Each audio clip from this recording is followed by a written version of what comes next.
নমস্কার বন্ধুরা, আমি অভিষেক আর বিদ্যায়তনে তোমাদের সকলকে স্বাগত। এর আগে আমরা ফান্ডামেন্টাল রাইটসের প্রচুর চ্যাপ্টার পড়েছি। এর আগে যতগুলো ফান্ডামেন্টাল রাইটস রয়েছে সেইগুলো আমরা পড়েছি। শুধুমাত্র আমরা দেখিনি হচ্ছে যেটা রাইট টু প্রপার্টি, এটা আমরা এখন দেখছি না, কারণ এটা আমাদের এখন নেই। এবং রাইট টু কনস্টিটিউশনাল রেমিডিস, আজকে আমরা এটা দেখব। তো তোমরা যারা আগের ভিডিও দেখোনি তাদের বলছি, আমি লিঙ্ক দিয়ে দিচ্ছি আই বটমে, গিয়ে ক্লিক করে তোমরা কিন্তু ভিডিওগুলো দেখো। এবং তোমরা যারা নতুন আছো তারা জেনে নাও যে আমরা এই চ্যানেলে ইন্ডিয়ান কনস্টিটিউশনকে এম লক্ষ্মীকান্ত স্যারের বই অনুযায়ী চ্যাপ্টার ওয়াইজ কমপ্লিট করছি। দ্যাটস ফর তোমাদের টোটাল পড়াটা কিন্তু খুব সলিডভাবে কমপ্লিট হয়ে যাবে, এবং আশা করি ভিডিওগুলো খুব ভালোভাবেই বোঝানো হচ্ছে, এবং এইটা পড়লে তোমাদের আর বই পড়ার দরকার হবে না, এত মোটা বইটা। তো অবশ্যই এই ধরনের ভিডিও পেতে হলে, দেখতে হলে অবশ্যই চ্যানেলটিকে সাবস্ক্রাইব করো, এবং তার সাথে আমরা এর পরে অন্যান্য সাবজেক্ট নিয়েও কিন্তু আসব। তাই অবশ্যই চ্যানেলটিকে সাবস্ক্রাইব করো এবং চ্যানেলটির সঙ্গে থাকো। চলো এবার আমরা চলে আসি পড়ার মধ্যে। আজকের পড়া article 32, most important article of the fundamental rights বলতে পারো। আমরা যখন থেকে ফান্ডামেন্টাল রাইটসের চ্যাপ্টারটা শুরু করেছি তখন থেকে আমরা একটাই কথা শুনে যাচ্ছি যে এইগুলো আমাদের বেসিক অধিকার, কেউ খণ্ডন করতে পারে না, খণ্ডন করলে তার এগেনস্টে অ্যাকশান নেওয়া হবে ইত্যাদি ইত্যাদি। তাহলে এইগুলোকে প্রিজার্ভ করা হচ্ছে আর্টিকেল 21 দিয়ে। কিন্তু সবার শেষে একটাই কথা, যে এ যদি কেউ খণ্ডন করলো, সে স্টেট হোক, পার্সোনাল হোক, কোনো ইন্ডিভিজুয়াল হোক, যেই খণ্ডন করলো তাকে কে শাস্তি দেবে? তাকে শাস্তি দেওয়ার অথরিটিটা কে? স্টেট। স্টেট তো তোমার উপর ডিসক্রিমিনেট করতে পারে তোমাকে। তাহলে তোমরা অলরেডি জেনে থাকবে, আমি প্রত্যেকটা ভিডিওতে কথাটা বলি, সেইটার পাওয়ার দেওয়া হয়েছে কাকে? জুডিশিয়ারিকে, অর্থাৎ বিচার ব্যবস্থাকে। এবং এইখানে আর্টিকেল 32 এর মাধ্যমে সেটাই বলা হয়েছে। তার মানে ভেবে নাও, একটা ফান্ডামেন্টাল রাইটস তোমাকে দেওয়া হয়েছে, যার অধিকার বলে তোমার টোটাল ফান্ডামেন্টাল রাইটসটা কিন্তু সুরক্ষিত করা হচ্ছে। যেই অধিকারে তোমার এই ফান্ডামেন্টাল রাইট সুরক্ষিত হচ্ছে, সেটা নিজেও একটা কিন্তু ফান্ডামেন্টাল রাইট। তাহলে বিচার ব্যবস্থার কার উপর এটা ন্যস্ত করা হয়েছে, কার উপর দায়িত্বটা দেওয়া হয়েছে? দেখো, দুজনের উপর এই দায়িত্বটা সাধারণত দেওয়া হয়েছে। প্রথমত হচ্ছে আর্টিকেল 32 অর্থাৎ ফান্ডামেন্টাল রাইটসের বলে দেওয়া হয়েছে সুপ্রিম কোর্টকে। আমাদের বিচার ব্যবস্থা সবচেয়ে উপরে আছে সুপ্রিম কোর্ট, এবং সুপ্রিম কোর্টকে এই দায়িত্বটা দেওয়া হয়েছে। যদিও এর সাথে আর্টিকেল 226 226 নম্বর ধারা অনুযায়ী হাইকোর্টের উপরও কিন্তু এর কিছুটা দায়িত্ব রয়েছে। এর কিছুটা না, প্রায় সম্পূর্ণ দায়িত্বই রয়েছে, তাদের উপরও তাদের অধিকার রয়েছে এর ব্যবস্থা করার। ঠিক আছে, আমরা যখন পরবর্তীকালে পড়ছি তখন তোমরা জেনে নিবা কিভাবে এইগুলো করা হয়। তাহলে একটা জিনিস দেখে নাও যে এইটার ইম্পর্টেন্সটা কোথায়। আমি যে এতবার করে বলছি, আগের ভিডিওগুলোতেও বলেছি যে হ্যাঁ, রেমিডিস যখন পড়বো তখন তোমরা বুঝতে পারবে এটা। তো এতবার করে কেন বলছি? একটা কথাতে আমার নিজেরও একটা হিস্ট্রি আছে, তোমাদের সাথে একটা শেয়ার করব। তো যাই হোক, একটা কথা এখানে ডক্টর আম্বেদকরজির কথা, আমাদের লক্ষ্মীকান্তের বইয়েও কিন্তু এটা কোট করা আছে। কোটটা হচ্ছে অ্যান আর্টিকেল, এই আর্টিকেলটা without which this constitution would be a nullity. অর্থাৎ এই আর্টিকেলটা যদি না থাকতো তাহলে গোটা কনস্টিটিউশনের কোনো মাহাত্মই থাকতো না, কনস্টিটিউশনটাই থাকতো না। মানে কনস্টিটিউশন থাকতো, কনস্টিটিউশনের কোনো মানে বলতে পারো প্রয়োজনীয়তাই থাকতো না, বা এই টাইপের। It is very soul of the constitution, এটা কনস্টিটিউশনের আত্মা, and the very heart of it, এবং এটার হৃৎপিণ্ডটাও, মানে মন এবং আত্মা দুটোই হচ্ছে কনস্টিটিউশনের এটা। কত বড় উক্তি ভাবতে পারো, একজন কনস্টিটিউশন যে মেকার, যে খসড়া লিখেছেন, যাকে আমরা ফাদার অফ কনস্টিটিউশন বলি, সে এই কথাটা বলছে এই আর্টিকেলটা সম্পর্কে। তার মানে কত বড় কথা। এবার আমার হিস্ট্রিটা বলি। দেখো, অ্যাকচুয়ালি আমরা কিন্তু এই আর্টিকেলগুলো যখন শুরু করি পড়াশোনা, না, এই আর্টিকেলগুলোকে নিয়ে খুব বেশি পড়ি না। এবং এইটা আমাদের খুব বড়, বলতে পারো তোমাদের দোষের, বলতে পারো গলতি বলতে পারো। কারণ আমরা তখন এতটা যে ইজি, মানে এতটা যে পড়তে হবে সেটা বুঝতেই পারি না। আর ঠিক আছে, কয়েকটা কোশ্চেন মুখস্থ করে নিলাম, কয়েকটা এমসিকিউ দেখে নিলাম, আমাদের প্রিলিমস পাস হয়ে যাবে, ব্যাস। তারপরে যে মেন্সে যে আমাকে ডিটেল পড়তে হবে সেটা কিন্তু আমরা জানি না। তো যাই হোক, আমি যখন পড়া শুরু করি, আমাদের মানে প্রথম বইটই খুলি, তখন আমাদের এখানে একজন এক্সিকিউটিভ বিডিও সাহেব ছিলেন, তার কাছে আমরা যেতাম। তো তার ওখানে তিনি আমাদের একটা কথা বলেছিলেন যে, বলতো কনস্টিটিউশনের আত্মা কোন আর্টিকেলকে বলেছেন ডক্টর আম্বেদকর। তো কাকে বলেছেন, কোন আর্টিকেলকে না, কাকে বলেছেন। তো আমরা তো ভাস্টলি খুব পড়তাম, প্রিয়াম্বেলে সব বলা যায়, জেনারেল উত্তর একদম মোটামুটি 10-15 জন ছিলাম, সবার মুখে একটাই উত্তর, প্রিয়াম্বেল ছাড়া কাউকে হতেই পারে না। তখন তার কাছ থেকেই শুনেছিলাম যে শুধু এইভাবে পড়লে হবে না, আর্টিকেলগুলোকে আমাকে পড়তে হবে, তাহলে আমি বুঝতে পারবো যে কি করে, কেন এইটা আর্টিকেল 32, একটা এত আর্টিকেল রয়েছে, 300, 350, 400 যতই হোক, যখন পড়বো আস্তে আস্তে জানতে পারবে। এখন যেগুলো আছে তার মধ্যে একটা আর্টিকেলকে এই কথাটা বলতে পারে, প্রথমে বিশ্বাস হয়নি। এত আর্টিকেল রয়েছে, প্রিয়াম্বল এত ইম্পর্টেন্ট একটা জায়গা, এত ইম্পর্টেন্টভাবে পড়ানো হয়, বেরুবাড়ি মামলা, কেশব নন্দ ভারতী কেস, এত জিনিস পড়ানো হয়, তা সত্ত্বেও এই শুধুমাত্র একটা আর্টিকেলকে বলবে। মাহাত্ম্যটা এখানে এই একটা মাত্র আর্টিকেল দিয়ে বাকি যে আর্টিকেলগুলো আছে সবগুলোকে কিন্তু রক্ষা করা হচ্ছে। এবার চলে আসি আমাদের পড়ার মধ্যে, যে এই আর্টিকেলটা চেঞ্জ করা যাবে না। দেখো, আমরা যখন পরবর্তীকালে পড়বো তখন জানবো এই আর্টিকেলটাকে আমাদের বেসিক স্ট্রাকচারের মধ্যে রাখা হয়েছে। এবং তোমরা জানো বেসিক স্ট্রাকচার ডক্টরাইনে বলা হয়েছে যে বেসিক স্ট্রাকচারকে কখনো চেঞ্জ করা যাবে না, এবং এটা কিন্তু আমাদের বেসিক স্ট্রাকচারে রয়েছে। যখন আমরা বেসিক স্ট্রাকচারের চ্যাপ্টার পড়বো তখন কিন্তু আরও ডিটেলে এটা আলোচনা করব, তোমরা এটা জেনে রাখো। তাহলে এই আর্টিকেলে কি কি বলা হয়েছে সেটা আমাদের জানতে হবে। প্রথমত বলা হচ্ছে যে কারো যদি ফান্ডামেন্টাল রাইটস কোনোভাবে ভায়োলেট হয়, অনেকগুলো ফান্ডামেন্টাল রাইটস আছে, right to equality, right to freedom, freedom to speech, others পড়েছো আর্টিকেল 19-এ, right to religion, education, minority education, অনেক রাইট রয়েছে। তারপর তোমার কনভিকশনের উপরে রাইট রয়েছে, সেটাও ফ্রিডমের মধ্যে, আর্টিকেল 20, 21, 22।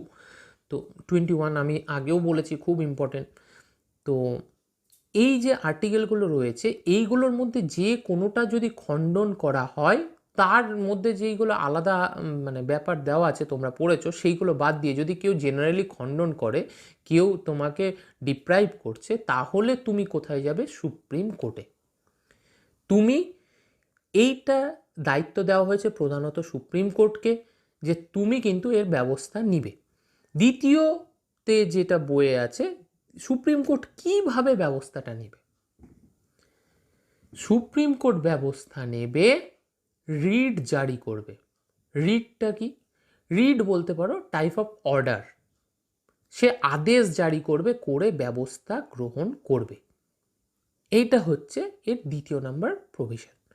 তৃতীয় নাম্বার প্রভিশন আমরা যদি বইয়ে দেখি তাহলে বলছে, এইটা কিন্তু আমি বলবো 90% ছেলেপেলে, 90 কি 95% ছেলেপেলে কিন্তু এটা জানে না, যেটা আমাদের বইয়ের মধ্যে খুব ভালো করে দেওয়া আছে। যে তৃতীয় নাম্বারে হচ্ছে যে পার্লামেন্ট যদি চায়, দেখো কনস্টিটিউশনে পার্লামেন্টের উপর প্রচুর ক্ষমতা আছে, পার্লামেন্ট চাইলে অ্যামেন্ডমেন্ট করতে পারছে। পার্লামেন্ট যদি চায় এই ক্ষমতাটা অন্য কোর্টকেও দিতে পারে, যে সুপ্রিম কোর্টের উপর চাপ বেশি হয়ে যাচ্ছে, অন্য কোর্টকে বললো যে তোমরা এটার রিট জারি করতে পারো, আদেশ জারি করতে পারো, যে আদেশগুলো রয়েছে অনেক আদেশ রয়েছে, আমরা পরে পড়ছি। পাঁচ টাইপের রিট আছে। তো সেইটা অন্য কোর্ট জারি করতে পারে। এটা কিন্তু কার বলে? এটা পার্লামেন্ট সেই কোর্টকে অধিকার দিতে পারে। তাহলে পার্লামেন্ট কাকে কাকে অধিকার দেবে? পার্লামেন্ট সুপ্রিম কোর্টকে অধিকার দেবে? একদম না। আর্টিকেল 32 অলরেডি সুপ্রিম কোর্টকে দেওয়া আছে অধিকার। তাহলে হাইকোর্টকে দিবে না, একদমই দিবে না। কারণ আমরা অলরেডি প্রথমেই বলেছি আর্টিকেল 226-এ হাইকোর্টকেও সেম অধিকার দেওয়া আছে, সুতরাং তাকে অধিকার দেওয়ার প্রশ্ন নেই। তার চেয়ে লোয়ার কোর্টকে বা কোনো যদি ট্রাইব্যুনাল থাকে তাহলে কিন্তু তাকে সেই অধিকারটা দিতে পারে। ঠিক আছে, বোঝা গেল যে কাকে কাকে অধিকার দিচ্ছে আর কাকে দিতে পারবে না, সেটা কিন্তু বোঝা গেল। এবার যদি দেখি তাহলে দেখব 4 নম্বরে যে এই যে আর্টিকেল 32 এর যে ব্যাপারটা, যে সুপ্রিম কোর্টের কাছে আমরা যাচ্ছি, সুপ্রিম কোর্টের কাছে মানে আমার রক্ষা করার চাইছি, এইটা কি সবসময় যেতে পারি? দেখো, আমি কিন্তু আগেও বলেছিলাম আর্টিকেল 21-এর ক্ষেত্রে যে এইটাকে কখনোই বন্ধ করা যায় না। বাকি সবগুলোর কিন্তু একটা করে তোমার ব্যাকড্রপ আছে, এখানেও তাই। যখন ন্যাশনাল এমার্জেন্সি থাকবে তখন কিন্তু এটা বন্ধ থাকবে, সাসপেন্ড করা যেতে পারে। আর্টিকেল 32, যাকে আমরা আত্মাও বলছি আমাদের সংবিধানের, তাকেও কিন্তু সাসপেন্ড করা যেতে পারে যখন ন্যাশনাল এমার্জেন্সি থাকবে। কে সাসপেন্ড করবে? ন্যাশনাল এমার্জেন্সি কে ডাকে? প্রেসিডেন্ট। সুতরাং এটাকে সাসপেন্ড করছে কে? প্রেসিডেন্ট। কোন আর্টিকেল? আর্টিকেল 359, 359। দেখো, পড়াতে গিয়ে আমাদের যেসব আর্টিকেল আসে না, এর আগে অনেকগুলো 100-র ঘরে অনেকগুলো আর্টিকেল তোমাদের বলেছিলাম, 149, 150, 152, অথবা এইগুলো ধরো, তারপর ইলেকশন কমিশনের আর্টিকেলগুলো, যেইগুলোই বলেছি সেইগুলো কিন্তু মাথায় রাখবে। এই দেখবে কিছু আর্টিকেল ঘুরিয়ে ফিরিয়ে কিন্তু আসছে এবং এখান থেকেই কোশ্চিনগুলো আসে। এবার আমরা দেখব যে আমরা কখন সুপ্রিম কোর্টে যাব আর কখন হাইকোর্টে যাব, তাদের মধ্যে ডিফারেন্সটা কোথায়। দেখো, সুপ্রিম কোর্টে কি আমরা সবসময় যাব? কেউ আমার পকেট মেরেছে, আমার ফান্ডামেন্টাল রাইটস লঙ্ঘন হয়েছে বলে আমার মনে হলো আমি সুপ্রিম কোর্টে চলে গেলাম, সম্ভব? একদম না। যখন আর্টিকেল 12 থেকে 35-এর মধ্যে তোমার যে ফান্ডামেন্টাল রাইটসগুলো রয়েছে সেইগুলোর মধ্যে কোনো কিছু খণ্ডন হবে, তখন তুমি ডাইরেক্ট সুপ্রিম কোর্টে যেতে পারবে। তাছাড়া অন্য কোনো ক্রিমিনাল অফেন্স, লিগাল মানে যে কোনো অফেন্স বলতে পারো, তোমার জমি জমা, ট্যাক্সেশন, যা ইচ্ছা তাই বলো, সেইগুলোর ক্ষেত্রে কিন্তু তোমাকে নিচু আদালতেই যেতে হবে। তার রায় পড়বে, তারপর উচ্চ আদালত, তারপরে ডিস্ট্রিক্ট আদালত, বা তারপরে হাইকোর্ট, তারপর সুপ্রিম কোর্ট। এইভাবে তোমাকে স্টেপে যেতে হবে। শুধুমাত্র ফান্ডামেন্টাল রাইটসের ক্ষেত্রে তুমি ডাইরেক্ট কিন্তু যেতে পারবে। তোমার ইচ্ছে মতো আমি ডাইরেক্ট চলে গেলাম সুপ্রিম কোর্টে, হবে না, একদমই হবে না। তার জন্য তোমার একটা বিচার ব্যবস্থা তৈরি হয়েছে। তাহলে বলা হচ্ছে যে হাইকোর্টকেও ফান্ডামেন্টাল রাইটসের অধিকার দেওয়া হয়েছে, সুপ্রিম কোর্টকেও দেওয়া হয়েছে। তাহলে সুপ্রিম কোর্টে ডাইরেক্ট যাওয়া যাবে কেন? হাইকোর্টেও তো দেওয়া আছে। দেখো, এবার আমরা হাইকোর্ট আর সুপ্রিম কোর্টের যে বেসিক ডিফারেন্সগুলো আছে সেইগুলো আমরা দেখে নিই এই রেমিডিসকে কেন্দ্র করে। প্রথম যেটা, সেটা হচ্ছে আর্টিকেল 32, অর্থাৎ তোমার ফান্ডামেন্টাল রাইটস বলছে যে সুপ্রিম কোর্টে যেতে, সুতরাং সুপ্রিম কোর্টে এই ক্ষেত্রে তুমি ডাইরেক্ট যেতে পারো।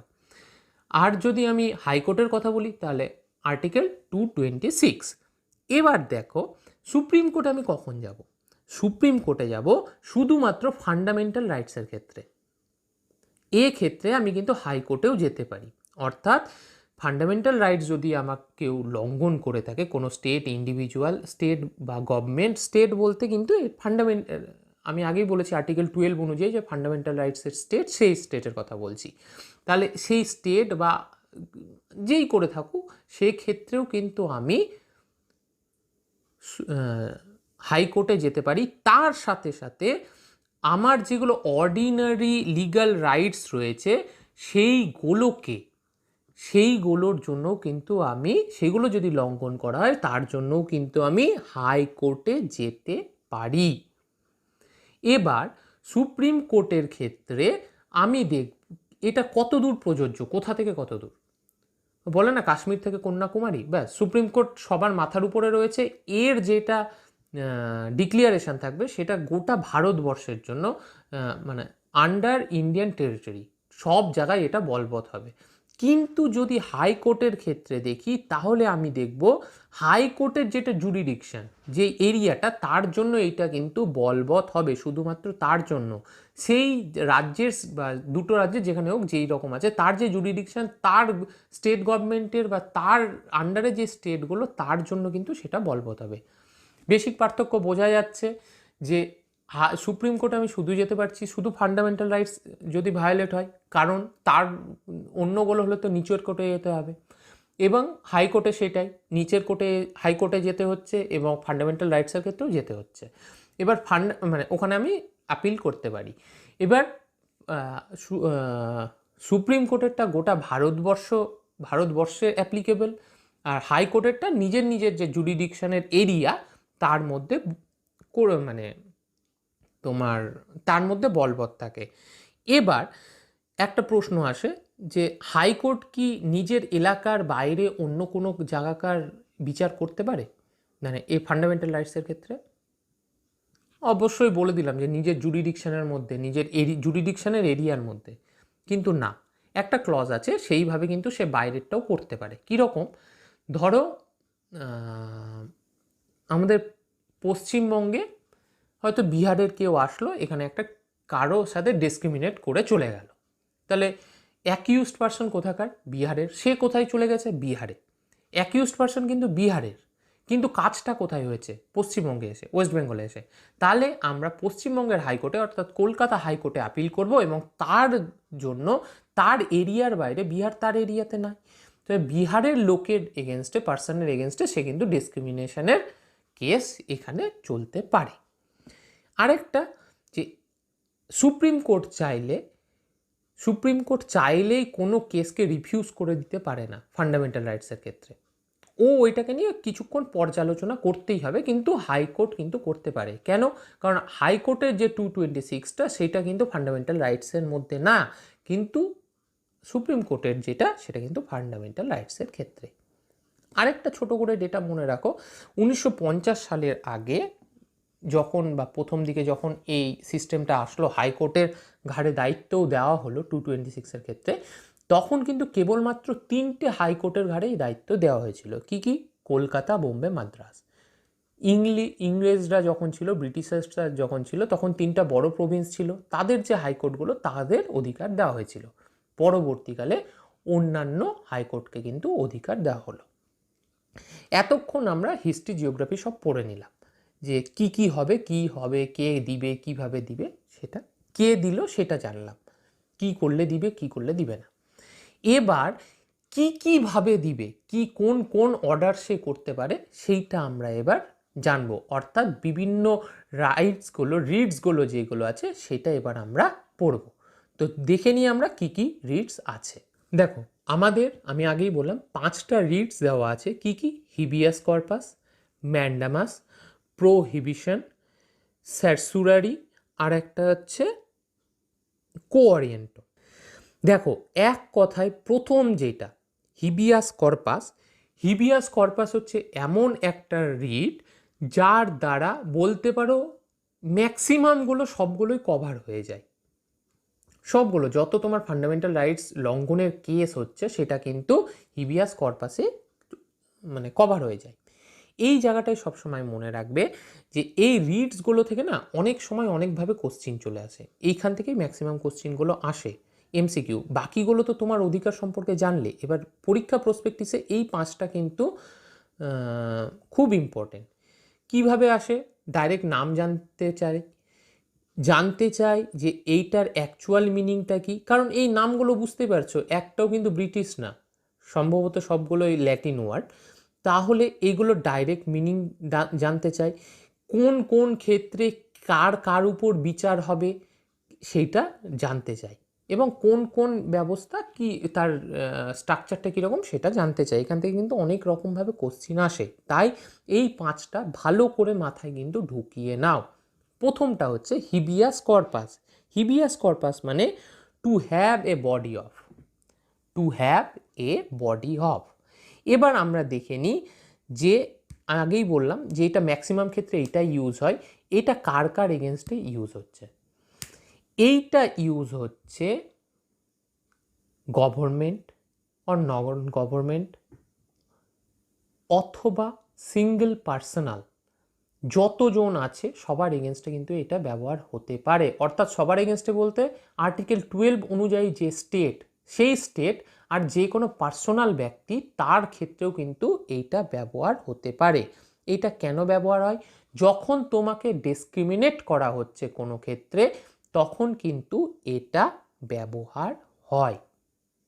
ক্লিয়ার হচ্ছে?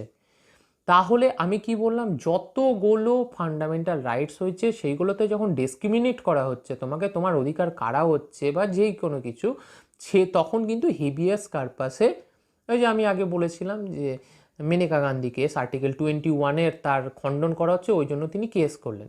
সে কীভাবে করলেন? হিবিয়াস কর্পাসে। অর্থাৎ যেই আর্টিকেলগুলো তোমার কাড়া হচ্ছে সেখানেই তোমার এইটা কিন্তু লাগু হয়ে যাবে। এবার কোন কোন ক্ষেত্রে লাগু হবে না দেখে নি কি বলেছে।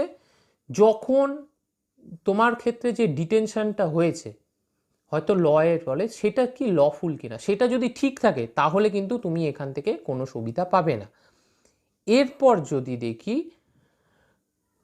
তুমি যদি লেজিসলেটরের বা কোর্টের কোনো প্রসিডিংসকে কন্টেম্প্ট করো, তার জন্য তুমি যদি অ্যারেস্ট হও বা তার জন্য তোমাকে যদি পানিশ করা হয়, তাহলে কিন্তু তুমি তো কন্টেম্প্ট করেছো, বুঝতেই পারছো নিজে, তাহলে মানে তুমি লঙ্ঘন করেছো, তাহলে কিন্তু তোমাকে এইটার সাজা কিন্তু দেওয়া হবে। তুমি হিবিয়াস কর্পাসে কোনো সুযোগ পাবে না। তাহলে বোঝা গেল হিবিয়াস কর্পাসটা কি। হিবিয়াস কর্পাস হচ্ছে এক কথায় যখন তোমাকে কন্ডেমড করা হচ্ছে সেইগুলোর বদলে কোর্ট, সুপ্রিম কোর্ট বা হাইকোর্ট সেইগুলোকে আটকাচ্ছে। এরপরে দ্বিতীয়তে আসছে ম্যান্ডামাস। ম্যান্ডামাস মানে হচ্ছে উই কমান্ড, আদেশ দিচ্ছি। কাকে আদেশ দিচ্ছে? এক্সিকিউটিভকে। আগেরটা হচ্ছে সবাইকে, আমি বললাম স্টেট, যেই স্টেটের কথা বলতে আর্টিকেল 12-এর স্টেট, তাছাড়া পার্সোনাল। এবার এখানে বলা হচ্ছে যে কোনো প্রাইভেট বডিকে, মানে প্রাইভেট বলছি যে পাবলিক বডিকে, পাবলিক অফিস যেগুলো রয়েছে সেইখানে ম্যান্ডামাসটা দেওয়া হয়। কে দিচ্ছে? জুডিশিয়ারি। কেন দিচ্ছে? কারণ তুমি ধরো তোমার কোনো একটা বিচার পাচ্ছ না, তুমি ধরো তোমার এগেনস্টে কিছু বাজে কাজ হয়েছে, কেউ করেছে, তুমি থানাতে গিয়ে এফআইআর করছো, কিন্তু এফআইআর নেওয়া হচ্ছে না। দেন তুমি যাচ্ছ হাইকোর্ট বা সুপ্রিম কোর্টে ম্যান্ডামাস করছো যে আমার এইটা খুব জরুরি, আমার এফআইআরটা নিচ্ছে না। তখন সুপ্রিম কোর্ট বা হাইকোর্ট অর্ডার দিবে অথরিটিকে যে তোমাকে কে পারমিশন দিল যে তুমি নিচ্ছ না, তোমাকে নিতে হবে, সেটা তো ওর অধিকার। এই যে তাকে যে অর্ডার দিচ্ছে সেইটা হচ্ছে ম্যান্ডামাস। তাহলে ম্যান্ডামাসে কি বলছে? অর্ডার দিচ্ছে ডু ইয়োর প্রপার ডিউটি, তোমার প্রপার ডিউটিটা তুমি করো। তাহলে এইটা কার ক্ষেত্রে প্রযোজ্য? এইটা যে কোনো মানে তোমার অফিসার, এক্সিকিউটিভ যারা রয়েছেন, অ্যাডমিনিস্ট্রেটিভের সাথে যারা রয়েছেন, তাদের ক্ষেত্রে প্রযোজ্য, মানে তাদের উপরে অর্ডারটা দেওয়া হয়। কার কার ক্ষেত্রে দেওয়া যাবে না?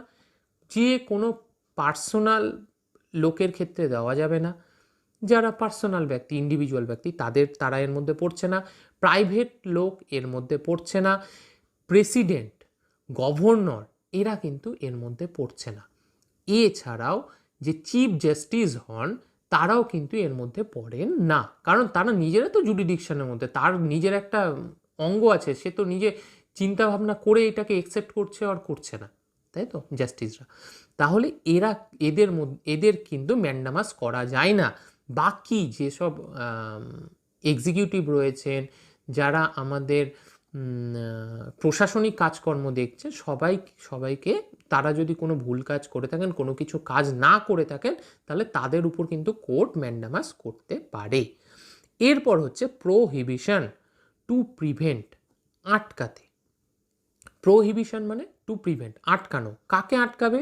এইটা হচ্ছে হাইকোর্ট কি লোককে আটকাবে? না, হাইকোর্ট তার নিচের কোর্টকে বা নিচের ট্রিব্যুনালকে আটকাবে যে তোমরা এই কাজটা করছো, এই কাজটা করবে না, এইটাতে তোমাদের এখতিয়ার নেই।